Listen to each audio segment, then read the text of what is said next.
ஆண்டவராக இயேசு கிறிஸ்து நாமத்தினாலே உங்களுக்கு என் அன்பின் வாழ்த்துக்கள். இந்த நாளுக்கான இன்றைய மன்னா நீதிமொழிகள் 21ஆம் அதிகாரம் 31வது வசனம்.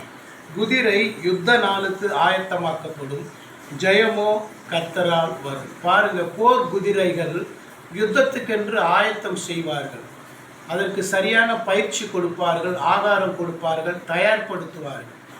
நாமும் கூட எந்த ஒரு காரியத்தை செய்தாலும் சரியாக நம்மை நாம் தயார்படுத்தி கொள்ள வேண்டும், திட்டமிட வேண்டும், பிளான் பண்ண வேண்டும், ஆர்டர் பண்ண வேண்டும்.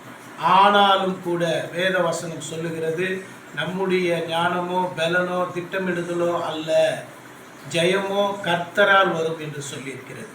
ஆகவே ஜெயம் கொடுக்கிறவர், வெற்றி கொடுக்கிறவர் கர்த்தர். கர்த்தரை சார்ந்து கொள்வோம், காரியங்களை வாய்க்க செய்வார்.